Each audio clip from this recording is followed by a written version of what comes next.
This is a little contemplation on Gene Key 4, which moves from the shadow of intolerance to the gift of understanding and blossoms into the siddhi of forgiveness. So let's unpack that a bit. The shadow frequency of any of the gene keys is the frequency of consciousness we're in whilst in a victim mentality or separation consciousness, seeing life as something to contend with, to struggle against. And when we see intolerance come up in the world, it might be most obvious to think of people being intolerant of other people. And it makes me think of a funny conversation in a sitcom called Mum, in which two characters are talking about how much they can't stand intolerant people. It's just perfectly written comedy, in my opinion. But that feeling of resistance against someone is setting yourself as separate from them.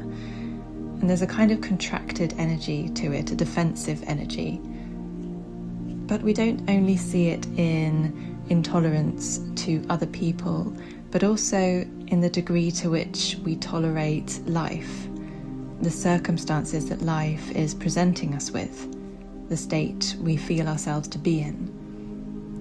In this quality of intolerance, the mind hardens and tries to use logic to make itself feel more secure and therefore create a peaceful inner state, because it's reacting to the experience as though the life experience itself is a force of chaos threatening that inner stability, that inner peace. But it invariably fails to create the peace it strives to create. You can't create peace through the analytical mind, however hard it tries, whatever arguments it creates, whatever side it defends through whatever clever logic, whatever answers it formulates, or even however much it freezes in order to avoid overwhelm. When the analytical mind is running the show, it tries to make decisions without consulting the whole being, because our wisdom, our intelligence is holistic and is centered in the heart, in the core of our being.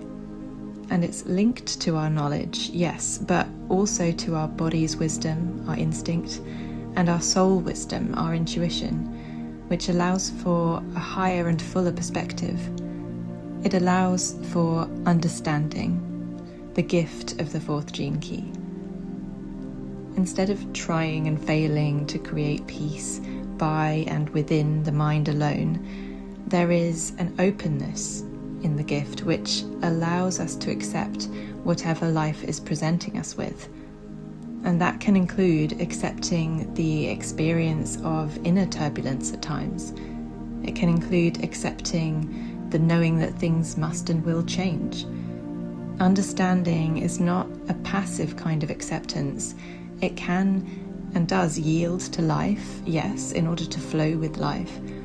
And it may use the power of the mind to communicate its understandings, using the mind to create rather than attack or defend. It can use the mind to create positive change.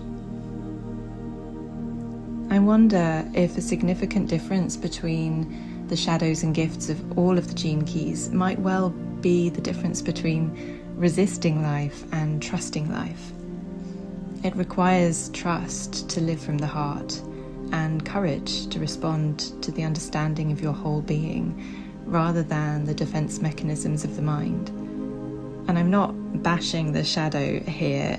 At some stage of our evolution, we needed to use the mind for defense because we were under threat. But perhaps it's time to live from a place of more understanding and to see where those threats are only illusions now. Perhaps it's time to open to the siddhi of forgiveness, which heals everything, because it's anchored in the truth that we're not separate from life.